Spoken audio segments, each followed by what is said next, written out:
Vamos a dar inicio a la clase del día de hoy. Vamos a tocar hoy el tema de los ataques informáticos.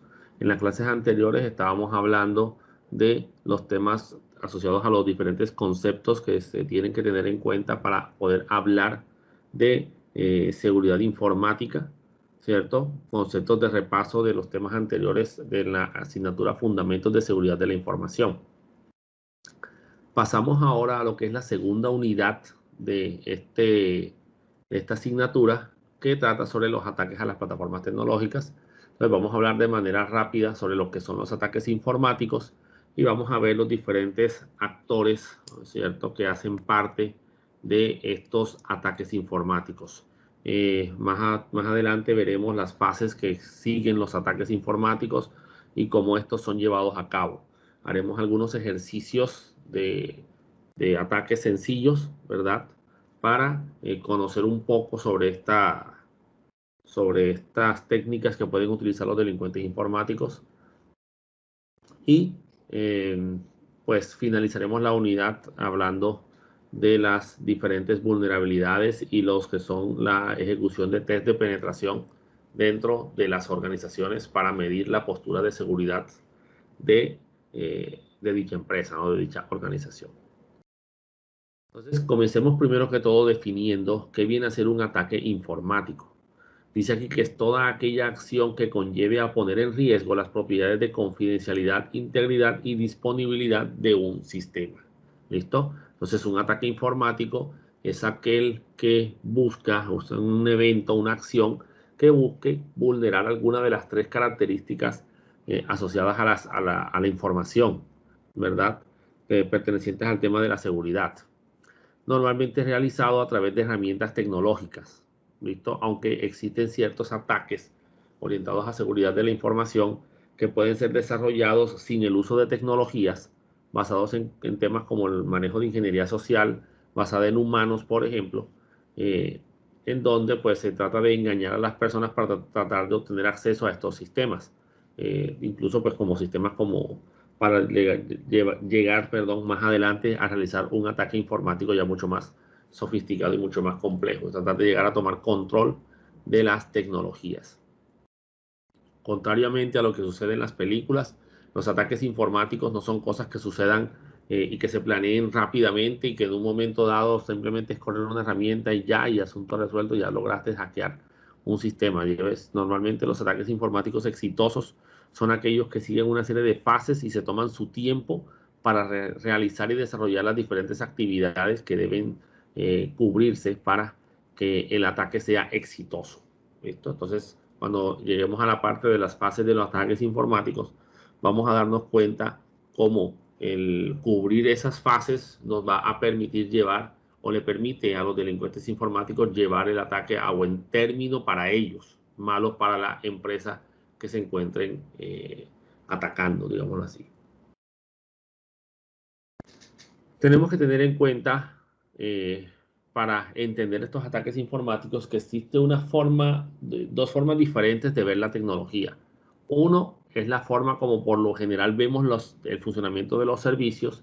Tenemos, por ejemplo, una arquitectura cliente-servidor, donde tenemos una aplicación cliente, ¿sí?, del client side o del lado del cliente, y una aplicación servicio y servidor que está corriendo del lado del servicio, valga la redundancia, y que se comunican a través de una red de datos, ya sea una intranet, ya sea una extranet o una red LAN, ¿sí?, o ya sea el uso a través de internet. Pero básicamente eso es lo que nosotros vemos. Un cliente solicita un servicio, el servicio responde al cliente. ¿Listo? Ese es el flujo normal en la forma como se procesa la información dentro de la arquitectura cliente-servidor. Ahora, ¿qué es lo que un hacker ve? Un hacker lo que ve son posibles blancos, ¿sí? Lo que son más adelante los posibles vectores de ataque, posibles formas de llegar a algún lado, ¿sí?, ya sea atacando al host local para la aplicación del lado del cliente o atacando el host para el lado del servidor, capturando el tráfico y haciendo una intercepción de tráfico tanto del lado del cliente, lo que va hacia el cliente, lo que va al servidor, atacar directamente las plataformas de hardware de cada una de estas partes de la comunicación.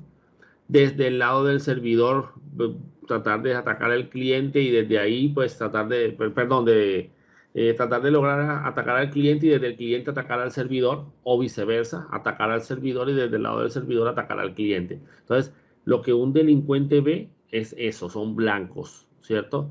Posibles víctimas. Como siempre les he dicho, cuando nosotros caminamos por la calle y vemos hacia dentro de una casa, pues vemos simplemente cosas sin importancia.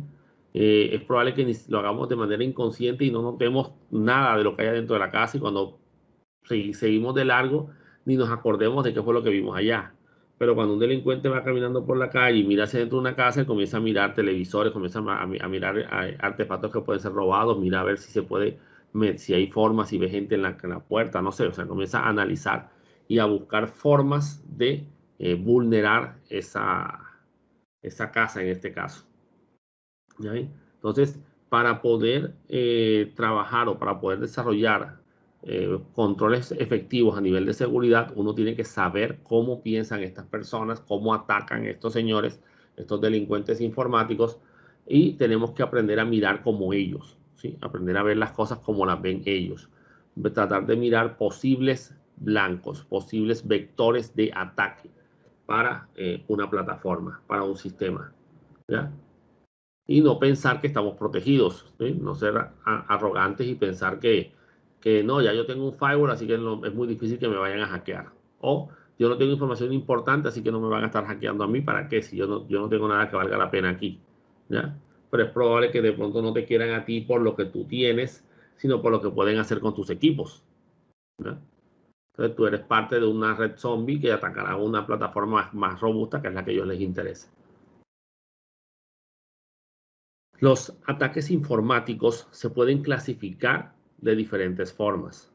Se pueden clasificar según su objetivo, ¿sí? O sea, qué se busca con el ataque. No a quién va dirigido, sino qué es lo que queremos lograr con el ataque. Teniendo en cuenta que el flujo normal, como se observa en la gráfica, es la fuente de alimentación hacia el destino de la información, o sea, emisor-receptor. Y si el ataque es, por ejemplo, un ataque de interrupción, lo que estamos buscando es interrumpir el flujo de tal manera que el destino no reciba nunca la información que le es enviada. Cuando estamos hablando de lo que es un ataque de intercepción, es porque nosotros recibimos una copia del tráfico. Lo que estamos haciendo es espiando la comunicación para tratar de tener nosotros una copia de esos mensajes y tratar de descifrarlos, entenderlos, y pues acceder a esa información, robarles la información que está viajando por la red en ese momento. Cuando te hablamos de un ataque de modificación, estamos hablando de que se recibe el tráfico, uno se coloca en la mitad del flujo, uno recibe el tráfico y lo modifica para engañar al equipo de destino, por ejemplo, y se lo reenvía al equipo de destino, haciéndole creer que el tráfico llegó de manera convencional, siguiendo el flujo normal del transporte de los datos y que la información no fue alterada, no fue modificada. O la fabricación, en donde creamos, por ejemplo, sitios falsos o construimos un mensaje falsificado a nombre de la fuente de la información y se lo enviamos al destino para engañarle y hacerle creer que somos nosotros la fuente original de los datos. Esta es la técnica que se aplica para lo que es el phishing, sobre todo el phishing bancario, ¿sí? Más que todo, que es el que más se ve, en donde se envía un correo electrónico falsificado a nombre de un supuesto banco, y cuando esta persona ingresa, pues ve una página muy parecida a la del banco o exactamente igual, pero con alguna particularidad en el nombre diferente. Y si él no se percata de eso, pues estará introduciendo sus datos en un sitio web falsificado que suplanta a una entidad. Entonces, esos son diferentes tipos de ataques vistos desde el punto de vista de qué es lo que se quiere con el ataque, ¿ya? Entonces, esa es una forma de clasificar estos ataques. Ahora, hay varios ataques que van hacia la interrupción, varios ataques hacia la intercepción y así sucesivamente. Según el impacto que tiene el ataque en los usuarios, por ejemplo, en las tecnologías que estos utilizan, ya que hablamos de ataques informáticos, los ataques podrían ser pasivos o activos. Cuando hablamos de ataques pasivos, el atacante trata de no alterar la comunicación, sino dedicarse exclusivamente a escuchar o monitorizar, por ejemplo, ¿sí? Para obtener información. Por lo general, en estos ataques pasivos se trata de no dejar evidencias de que el ataque está siendo desarrollado. Por lo menos no evidencias visibles tan fácilmente. O sea, que no se note una ralentización en el sistema, que no se vean mensajes extraños en las pantallas de los computadores, que todo parezca normal, ¿ya? Que visiblemente no se note el ataque informático. ¿Listo? Entonces, esto es lo que se busca con estos ataques pasivos. Normalmente son ataques de escucha, ¿sí? De escuchar tráfico. Los ataques activos son ataques que ya implican algún tipo de modificación en el sistema, dejan alguna evidencia y por lo general son más visibles que los ataques pasivos. En algunos casos, pues la página web queda alterada, queda modificada, le agregaron una imagen rara por ahí, de broma, no sé. Tú ves que el sistema se puso lento, tú comienzas a ver comunicaciones de un usuario raro, cosas por el estilo, ¿ya? Entonces, esos son ataques que dejan huellas fácilmente rastreables. Obviamente pueden ser huellas falsas, ¿cierto? Pueden ser huellas falsificadas, pero el usuario, digamos que se da cuenta de que está siendo atacado.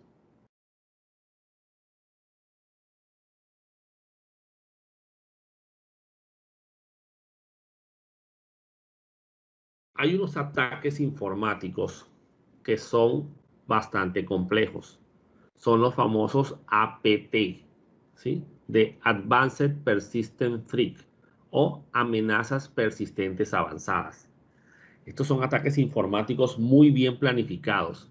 Son ataques informáticos puntuales, específicos hacia una tecnología o una empresa en particular o una región en particular.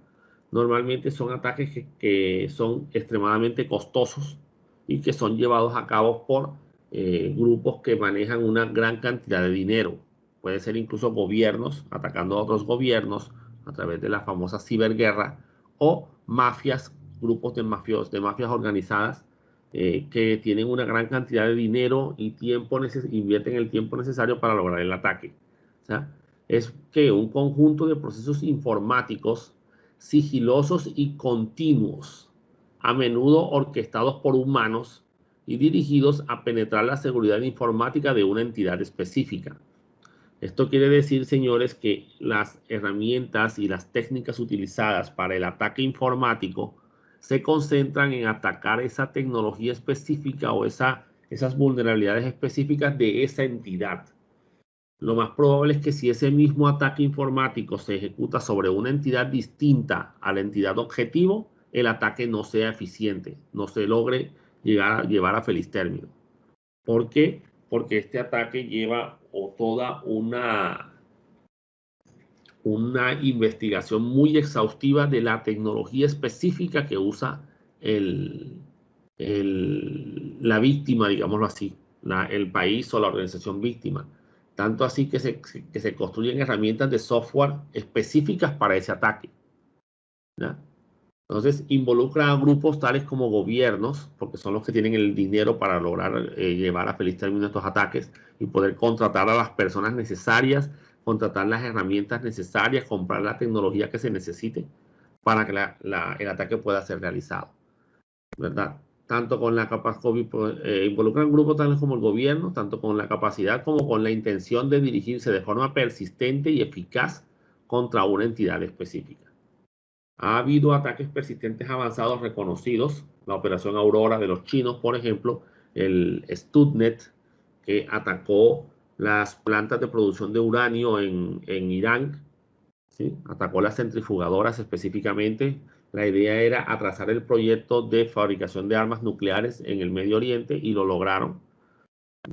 Pues rumores indican que esto fue perpetrado por el gobierno de los Estados Unidos junto con otros gobiernos. El ataque iba especialmente diseñado a esas plantas nucleares en el Medio Oriente, específicamente en Irán. Flame, por ejemplo, o The Flame, fue un ataque también dirigido al Medio Oriente, ¿cierto? A plataformas industriales de allá de las plantas petroleras. Entonces, digamos que son ataques muy puntuales, muy difíciles de detectar en algunos casos, y están muy bien orquestados. Contrataron a la cantidad de gente necesaria, de programadores, de expertos en ciberseguridad, para construir las herramientas de software para que el ataque fuera eficiente, pudiera ser realizado, y el tiempo necesario que se hayan tomado. Es más, The Flame fue detectado 5 años después de haber sido lanzado por Kaspersky. O sea que durante 5 años nadie se había percatado de ese ataque.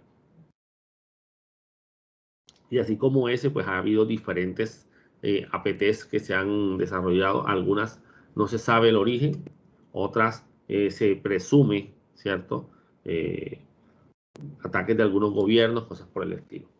Lo que sí quiere decir esto, señores, es que nunca se debe preguntar uno si un ataque puede ser realizado o no, o porque obviamente todo ataque puede ser realizado.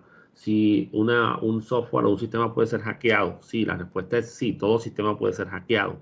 El problema es el costo, cuánto cuesta hackear ese sistema, porque en algunos casos puede que sistemas muy básicos, sistemas o una casa, una cosa, ¿sí? Cosas que no tengan un nivel de seguridad muy alto, pues sean fáciles de hackear, y el costo de inversión en dinero y en tiempo y en personas sea muy bajo. Una sola persona tomándose 5 minutos podría hackearlo, por ejemplo. Pero ya cuando estamos hablando de una entidad ya mucho más protegida, una entidad gubernamental, por ejemplo, Departamento de Defensa de los Estados Unidos, el MI6, ¿sí? O sitios de gobierno, de diferentes gobiernos o de empresas grandísimas privadas que manejan una gran cantidad de dinero y que tienen unas muy buenas políticas de seguridad y herramientas y todo esto. Ahí obviamente pues olvídate de que con los pocos recursos con los que tú cuentas vas a lograr hackear algo en ese sistema, por ejemplo, si está muy bien implementado. Y ahí tú tienes que pensar en invertir, en algunos casos, miles de dólares o millones de dólares para lograr el ataque. Obviamente, pues el ataque tiene que valerlo, ¿no? Lo que se va a obtener tiene que superar esa inversión que se está haciendo en lograr que el ataque sea eficiente. Entonces, la pregunta no es si un sistema puede ser hackeado o no. Sí, sí puede ser hackeado. El problema es el costo financiero, el costo en personas, el costo en recursos necesarios para poder llevar el ataque. ¿Listo? Y el costo en tiempo, ¿no? El tiempo necesario para cubrir el ataque, que esa es una característica de las amenazas persistentes avanzadas. Son persistentes en el tiempo, ¿verdad? Porque buscan la forma de lograr llegar al objetivo final, no importa cuánto tiempo dure, si demoran más de 1, 2, 3 años en organizar la técnica, en organizar el ataque, pero el ataque no se lanza hasta que no se está 100% seguro, o bueno, un 99, digámoslo así, por ejemplo, por ciento seguro de que el ataque va a ser eficiente. ¿Listo? Casi siempre, o bueno, por ahora siempre ha sido eficiente este tipo de ataques. ¿Sí? Estas APTs.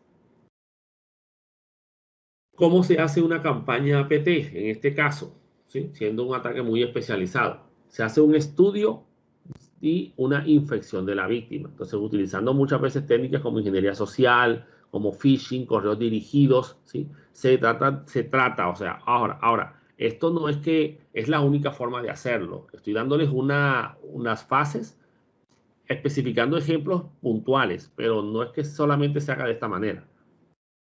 ¿Ya? Se necesita un usuario a abrir un archivo, un enlace fraudulento que aproveche una vulnerabilidad para infectar un equipo. ¿Listo? En Flame, por ejemplo, el ataque fue desarrollado, el origen del ataque fueron una memoria USB que se dejó en un parqueadero, ¿sí? De una planta petrolera.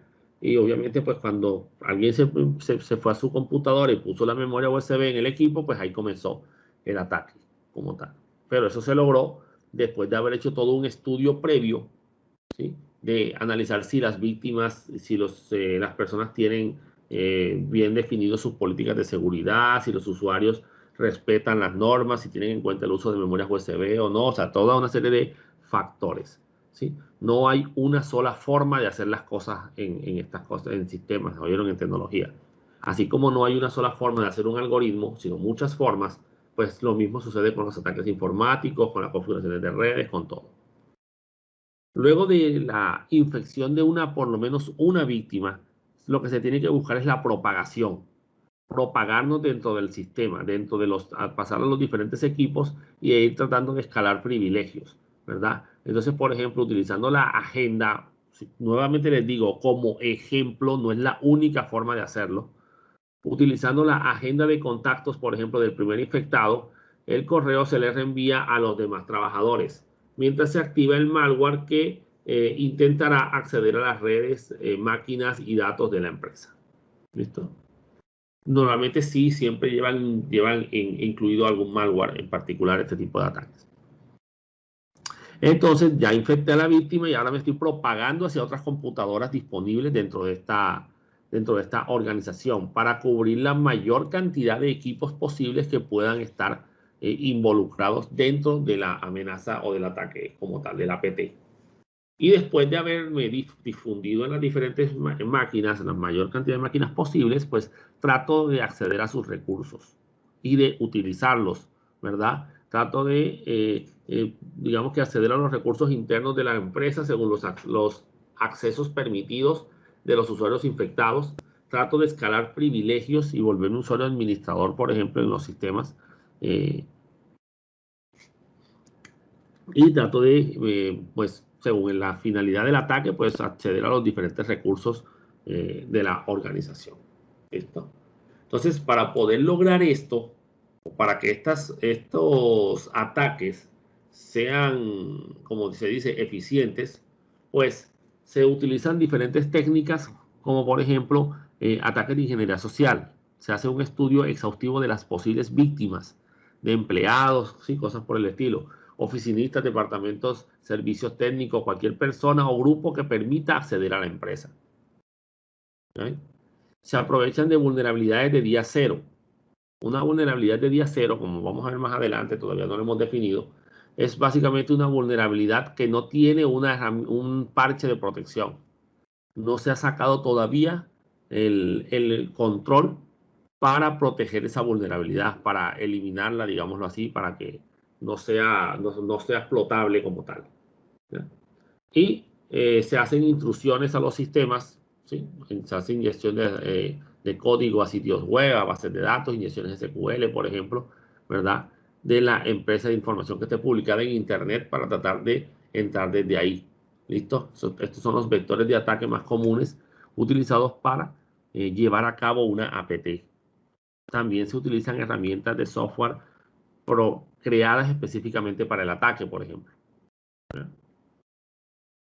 Entonces, normalmente si tú vas a ser víctima de una APT, lo más probable es que, a menos que te hayas percatado a tiempo y hayas descubierto que te pensaban atacar, pues lo más probable es que sea efectivo ese ataque.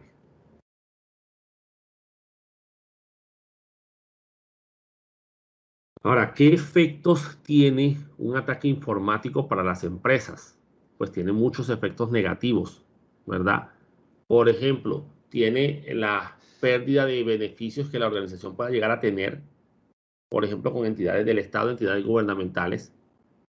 Entonces van a perder esos contratos porque, digamos que por políticas del Estado no se trabaja con empresas que no cumplan con ciertos niveles de seguridad. Y el hecho de que te hayan hackeado implica que es probable que tú tengas algunas deficiencias como tal. ¿Ya?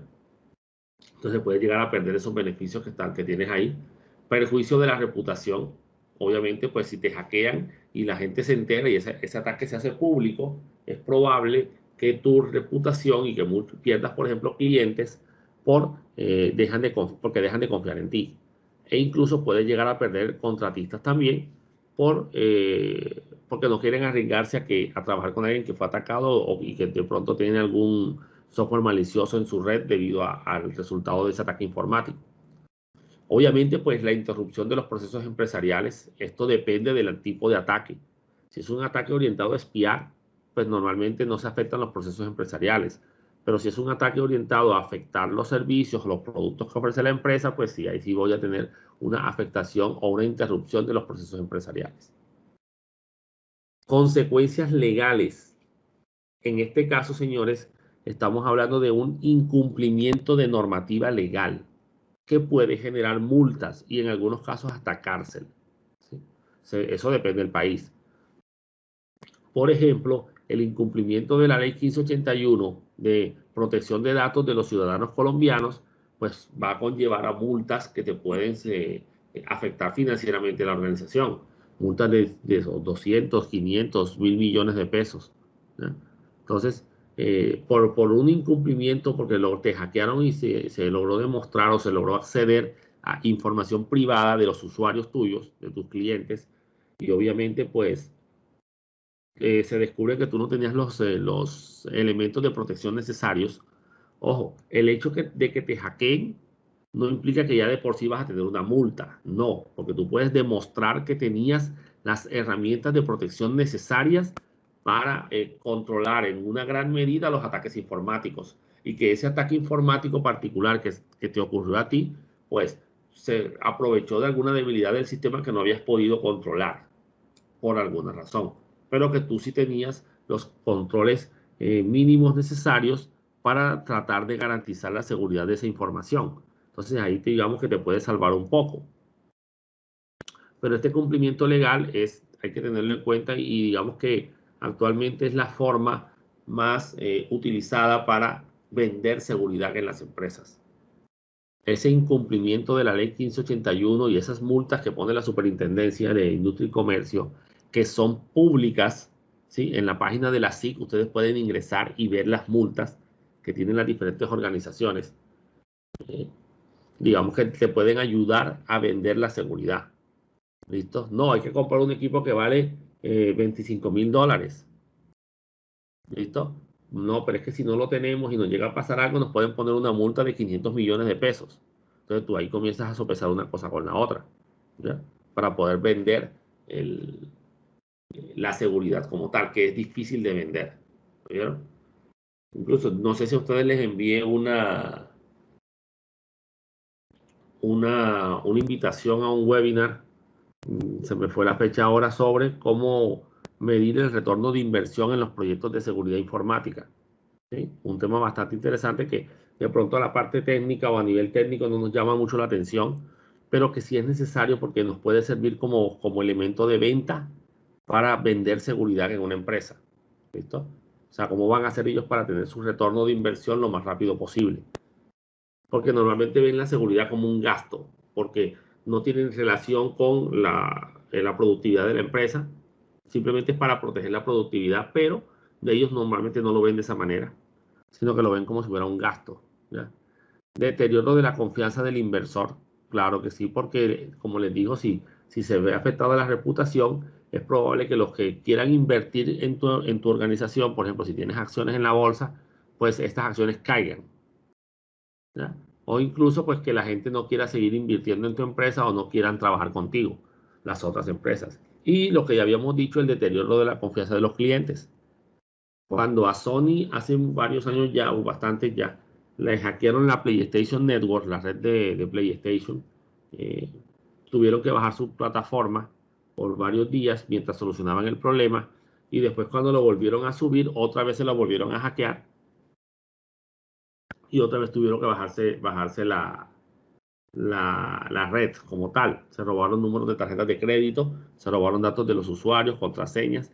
Lo que supuestamente no se robaron fueron los códigos de verificación de las tarjetas de crédito, pero mandaron a cambiar toda esa cantidad de información a todos sus clientes a nivel mundial, porque el ataque fue a nivel mundial. Entonces, imagínense a quién le convino ese ataque. Pues obviamente a Microsoft, ¿cierto? Como tal, a las otras empresas que distribuyan eh, consolas de videojuegos, cosas por el estilo. Entonces, porque los clientes dejaron de comprar esa tecnología, no, yo no voy a comprar PlayStation, yo me voy a pasar para Microsoft, para Xbox, en las tecnologías que hubieran en esa época. ¿Sí? Entonces, esos son efectos negativos que pueden tener los ataques informáticos en las organizaciones. Y es la forma que debemos utilizar para vender la seguridad normalmente. Hay que saber medir el impacto en el negocio. ¿Sí? O sea, cómo nos afecta el que un ataque se materialice. Puede haber un impacto financiero, ¿sí? Donde tenemos pérdidas monetarias. Hay pérdidas en las ventas, pérdidas contractuales, o sea, en contratación, ahí toca pagar algunas multas, por ejemplo, degradación de los productos, y obviamente esto conlleva a que el producto deje de tener aceptación y puede que lleguen a dejar de adquirirlo. Puede haber impactos operacionales, normalmente pérdidas no de tipo monetaria, sino que afectan la operatividad, pero a la final y a la larga, señores, todo va hacia la parte financiera. Todo apunta hacia lo que es la parte del dinero. Porque se da, por ejemplo, pérdida de competitividad. Tu competencia va ganando terreno y eso obviamente implica que tú vas a dejar de recibir ingresos, algunos ingresos que recibías antes. La confiabilidad del inversor, porque la gente va a dejar de invertir en tu empresa. No la van a ver como una buena opción porque corren el riesgo de que los hackeen y que la empresa quiebre, por ejemplo. ¿Sí? Un pobre servicio al cliente. O sea, el cliente no va a quedar satisfecho con lo que le están ofreciendo. ¿Listo? Y obviamente pues la reputación como tal. Estos son impactos operacionales, pero a la larga, señores, todo se mide a nivel financiero. Y eso es algo que uno tiene que saber hacer cuando trabaja en seguridad, en la parte de dirección más que todo, de estos grupos de seguridad de las organizaciones o directores de TI, en muchos casos. Por lo general, muchas veces se comete ese error. Entonces, todos esos afectan financieramente a la organización. Vamos a analizar este enunciado que está aquí. Quiero que lo miremos y me digan ustedes cómo creen que se afectará financieramente la organización. Dice aquí, una empresa factura 4.000 millones de pesos mensuales, 1.000 millones semanales y 200 millones diarios. Trabaja solo de lunes a viernes. Y un gusano entra por el firewall y aprovechando una vulnerabilidad del servidor web, toma control de este y posteriormente se propaga hacia la red interna e infecta a 600 PCs con Microsoft Windows 8.1 que no están actualizados a la fecha. Esta infección paraliza totalmente las operaciones por 3 días. Entonces, ¿cuánto le cuesta a la organización estos 3 días de inactividad?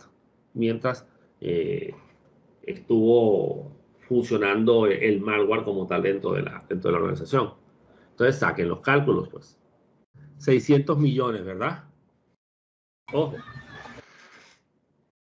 Ese es el cálculo que se saca con esta información que tenemos acá. ¿Esto qué quiere decir? Que la empresa tiene que saber cuánto le cuesta cada uno de sus activos dentro de la organización, tanto los activos tangibles como los intangibles. ¿Listo? ¿Cuánto te cuesta como empresa que te roben la información? ¿Sí? Si es posible, cuánto produce cada máquina, cada computadora. De tal manera que, listo, no fueron las 600, sino fueron 200 computadoras que dejaron de producir. Entonces, ¿cuánto dinero puedes perder? ¿Por qué? Porque cuando tú vendes seguridad, tú tienes que hablarle a los directivos en forma presupuestal, de dinero, finanzas, porque a la larga eso es lo que les importa a ellos. ¿Ya? Si un ataque informático que se presente no les representa a ellos ningún tipo de pérdida o no tiene ningún impacto financiero, pues ellos no van a preocuparse por ese ataque.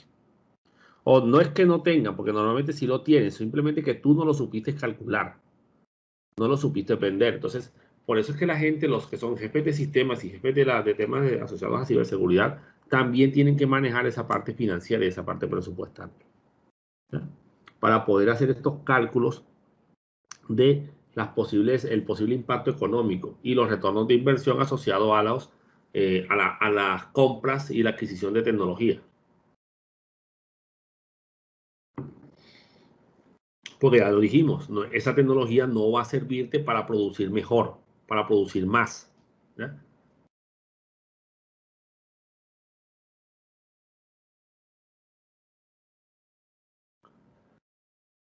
A nivel de las fases de un ataque informático convencional, tenemos 5 fases que se deberán cubrir. Estas fases las vamos a analizar más a fondo en clases futuras. Por ahora sepamos que los ataques informáticos comienzan con un reconocimiento del objetivo, O sea, tratar de identificar la mayor cantidad de información posible del objetivo. Información técnica, información no técnica, usuarios, personas, máquinas, tecnologías, nombres de dominio, direcciones IPs, todo lo que puedas obtener. Por muy irrelevante que te parezca, todo lo que consigas, después te preocupas por ver si te sirve o no te sirve. Es más, muchas veces no tenemos el tiempo de saber si esa información que conseguimos en la empresa, que logramos acceder, por ejemplo, y logramos acceso a una computadora y estamos descargando archivos que tienen en esa computadora, tú no sabes qué archivos te sirven, entonces tú no te vas a poder a revisarlos ahí, porque es probablemente que llegue alguien y te vaya a detectar. Entonces tú tienes que descargar todo lo que puedas y después ya en tu casa o en algún lugar, ya donde haya menos peligro de que te lleguen a descubrir, pues tú te pones a revisar todo eso que encontraste, ¿verdad? Pero entonces esta fase de reconocimiento es la fase inicial y es la fase que debe ser cubierta lo mejor posible, porque la idea es tratar de obtener la mayor cantidad de información que pueda sobre la organización o sobre la víctima en este caso. Después de ese reconocimiento de posibles objetivos, donde tú detectas activos que estén en los diferentes sistemas, pues tú pasas después a la detección de vulnerabilidades basadas en esos activos que encontraste. Ese sitio web, ese servidor DNS, esa carpeta compartida, esas direcciones IP que encontraste, ¿ya? Ese acceso físico que viste desde unas cámaras, por ejemplo, o desde Google Maps, ¿sí? Entonces todo eso lo vas a mirar y vas a tratar de buscar vulnerabilidades en esos sistemas. Entonces ese análisis de vulnerabilidades también consiste en verificar, como les digo, todos esos activos que descubriste en la fase de reconocimiento y buscar qué vulnerabilidades tienen esos activos. Si se les detectan vulnerabilidades a muchos de esos activos o a los activos que se les encuentren, pasamos a la ejecución de exploits para tratar de obtener algún tipo de acceso o tratar de vulnerar el sistema, ¿sí? De aprovecharnos de una vulnerabilidad. Y aquí se hace uso de lo que es los exploits, por lo general, para tratar de aprovecharse de esa vulnerabilidad, porque son los que explotan la vulnerabilidad. Después hay que tratar de mantenerme para que poder volver todas las veces que necesite. Entonces normalmente tú abres puertas traseras en el sistema que te permitan conectarte más adelante y no tratar de no dejar evidencias visibles, ¿sí? Es probable que queden registros en el sistema, pero tratar de no ser tan visible y no ser tan notorio en un sistema, y al final pues te dedicas a borrar las evidencias de que estuviste ahí. Cada vez que te conectes, pues tratarás de borrar las evidencias. Esto se basa en el borrado de logs, ¿cierto? Pues eliminación de cualquier registro en la aplicación, en donde sea que indique que tú estuviste ahí, ¿ya? O modificación de IPs, no sé. ¿Sabes? La idea es tratar de borrar las huellas de que estuviste ahí para hacer que tu ataque sea difícil de detectar. Pero tengan claro algo, así como no toda organización puede ser hackeada, pues es posible que en cualquier ataque se dejen evidencias suficientes para poder encontrarte a ti como delincuente, ¿ya? Todo depende de qué tan experto, qué tan bueno es tu contrario. Y bueno, qué herramientas tecnológicas también tengas tú que hayas adquirido para protegerte como tal. Entonces, más adelante vamos a cubrir, a analizar más a fondo estas secuencias de ataque. Vamos a ejecutar algunas herramientas, ¿sí? No vamos a llegar hasta el final. Al final, pues les hablaré de algunas herramientas que pueden utilizar, pero la idea es que veamos más o menos cómo es que se cubren estas fases de un ataque informático.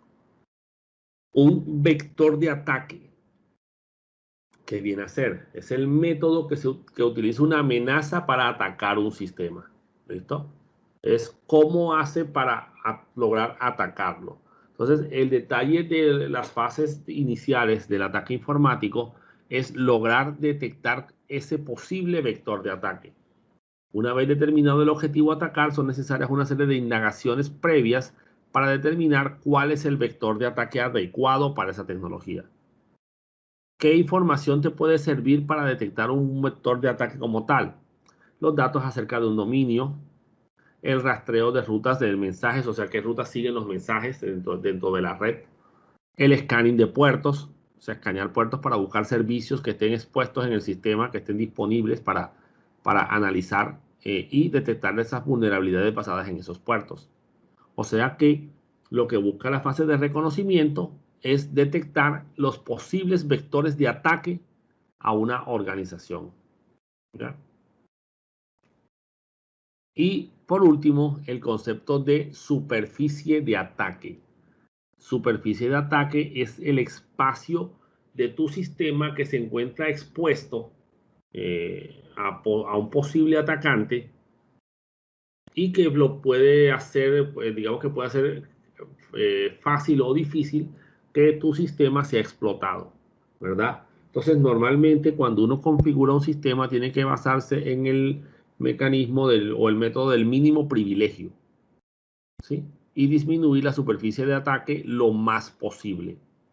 Un sistema operativo DOS, por ejemplo, como el que aparece ahí en comparación con un sistema Windows 7, el sistema DOS es más peligroso y es, digamos que tiene menos seguridad como tal que Windows 7, pero su superficie de ataque es más pequeña. ¿Por qué? Porque DOS no se conectaba en red, ¿sí? No había internet, no se podía conectar a internet. Entonces, adicional a eso, pues tenía ciertas particularidades de ejecución que lo hacían muy limitado en cuanto a la cantidad de ataques posibles para esa tecnología. Cosa que no pasa en Windows 7. Ya Windows 7 se conecta a la red, ya Windows 7 tiene múltiples usuarios. Entonces, digamos que hay, hay una mayor, hay más opciones para lograr vulnerar un Windows como tal que un DOS. Entonces, la idea es pues tratar de configurar el sistema de tal forma que se disminuya la superficie de ataque lo más posible. ¿Ya? A veces configuramos las Wi-Fi y las dejamos abiertas para que estén ahí y la gente se pueda conectar, pero no nos percatamos que las Wi-Fi salen, ¿cierto? La onda se propaga y sale de la empresa y llega hasta los edificios de enfrente, por ejemplo. ¿Ya? Y tenemos esa exposición de esa Wi-Fi. Entonces dice, no, que es que no le podemos poner clave por X. Entonces, bueno, entonces disminuye el espacio, disminuye la potencia a la transmisión, a la antena, para que llegue lo menos, digamos que lo más, para que no se propague tanto hacia afuera y que trate de que solamente cubra la parte interior de la organización. ¿Ya? Por ejemplo, con eso va disminuyendo la superficie de ataque.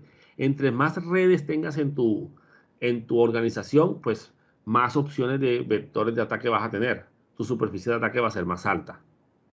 ¿Ya? Entonces, la americana, por ejemplo, tiene sus redes expuestas a los estudiantes. O sea, ustedes estudian ahí. Entonces, hay que tratar de proteger muy bien esa superficie de ataque asociada hasta dónde pueden llegar ustedes. ¿Ya? El problema es cuando no conoces tu superficie de ataque. Ahí sí vamos bien. Ahí sí vamos mal, perdón. Entonces, elementos que pueden hacer parte de una superficie de ataque, los sistemas operativos que tengas instalados, qué programas tengas en tus computadoras, qué motores de base de datos o qué bases de datos tengas tú en el sistema como tal, qué firmware de equipos activos tienes actualizados o desactualizados, ¿sí? Qué plataformas de red utilizas. Todo esto sí pueden ser o pueden hacer parte de la superficie de ataque de un sistema. Entonces, y pueden lograr ser parte de un vector de ataque, para el objetivo como tal de un vector de ataque para lograr vulnerar un sistema de estos, ¿no? Entonces debemos conocer, si no conocemos nuestra superficie de ataque, vamos mal, ¿no? Esa superficie de ataque se puede detectar con un análisis de riesgos o a través de seguridad ofensiva con, por ejemplo, un test de penetración. ¿Ya? A veces cuando se hacen esos test de penetración se detectan superficies de ataque que están expuestas, que están ahí y pues, pueden ser un posible blanco, pero que en realidad no deberían estar expuestas y que muchas veces la empresa se da cuenta que hey, eso no debería estar habilitado. ¿Por qué está habilitado? ¿Sí? Entonces es bueno realizar este tipo de actividades para reconocer tu superficie de ataque y conocer cómo se llama la postura de seguridad de la organización.